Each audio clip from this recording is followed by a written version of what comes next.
Guys, after almost 2 years of waffling, I finally pulled the trigger and bought a rear spoiler for the C5 Corvette. You may recall back at the end of 2021, I did a video where I compared every spoiler I could find, and I've had spoilers on my mind ever since. To make matters worse, since then I've identified a few more spoilers, making the decision extremely difficult until now. So to refresh your memory, here's a quick summary of every spoiler from that video, plus a few more, ranging from mild to wild. First up, we have 3 offerings from Spoiler King. First is their low-rise full-width model, followed by their mid-rise spoiler, and finally their mid-rise model with a center cutout. Next, we've got 3 spoilers from C7 Carbon. First, it's their Race Edition spoiler in carbon fiber for $660. Then you can get the ZR1 style spoiler in either carbon fiber for $525 or in black fiberglass that you can paint any color you'd like for $425. Next up, we've got a very similar spoiler by Caravaggio and Corvette Creations, which seems to be pretty nicely done, and it's got a major design characteristic where part of the spoiler actually proceeds forward along the rear quarter. Then, of course, fellow YouTuber Mr. Black had to go and put this fairly aggressive beast on his black C5. That gave me a lot to think about. Boy, that turned out really nice. Oh, and by the way, he's got an LSA supercharger on his C5 that he installed and tuned himself.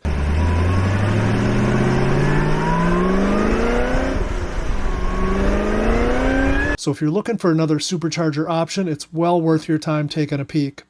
Sorry about that, I got distracted. Now back to spoilers with this offering from Extreme Online Spoilers, coming in at about $210. And finally, saving the most aggressive option for last is this APR GTC 300 wing. It's big and it's also got the biggest price tag, coming in at about $1,800.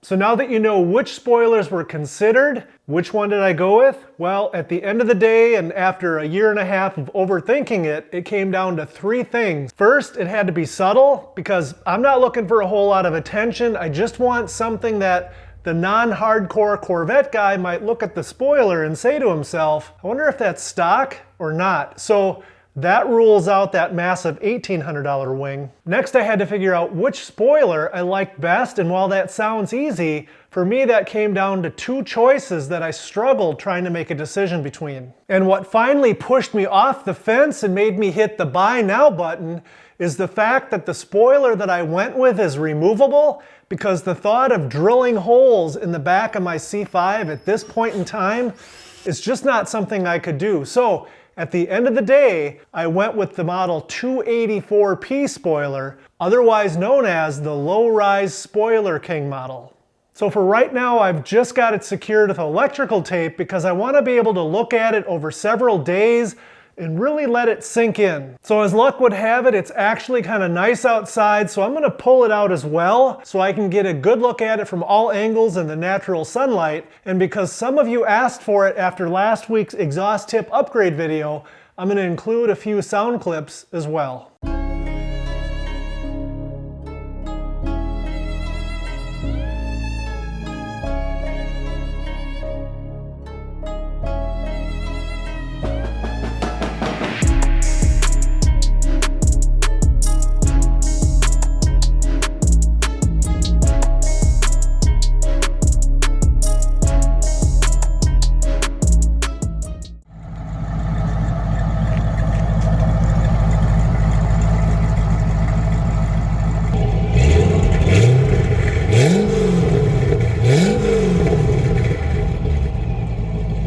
So it's been 4 days now, and each day I've walked out to the shop a couple of times and asked myself, do I like the Spoiler King spoiler good enough to install it with the semi-permanent 3M attachment tape that's included in the kit? And the answer is yes, and I especially like the view from directly behind. So there's one more thing left to do, and that's to install it. The spoiler comes coiled up in a box, so the first thing you need to do is heat it up. There's several ways to do this, but I'm going to do it my own way. I'm just going to toss it into the oven, and I just turned the oven on for just like a minute, and I'm trying to get it to about 95 degrees. So you want to stay close, and you want to make sure you don't start a fire. So the spoiler's been warmed up, and it's been sitting on the C5 for several hours, so it's conformed to the contours of the rear end of the car. And what I've done is I've measured from the side to the side, to the middle of the C5 with that middle line. And I've done the same thing with the spoiler. So when it comes time to install it for good, I know exactly how I need to line it up. Next, I'm going to go ahead and undo the tape and just kind of flip the spoiler forward out of the way with a sharp razor blade. I'm going to go ahead and score the protectant for the double-sided tape and pull all 4 of them out of the way and secure them so I can start pulling on them here in just a little bit. Next, we'll go ahead using the provided alcohol swab and we'll clean all the wax and grease off of the top edge here of the rear bumper cover.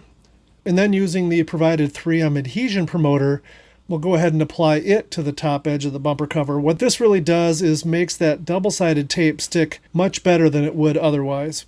Now comes the moment of truth. Go ahead and line it up front to back and side to side. When you've got it right where you want it, go ahead and press it down to lock it in. And then you're slowly going to move towards the passenger side, removing the protective backing, 5-6 inches at a time, and then press it down and keep proceeding until you get all the way to the edge. Then we're going to move to the driver's side, and we'll do the same thing, proceeding all the way to the edge. Then we'll proceed to the front edge, and we'll go all the way to the passenger side, and then to the driver's side.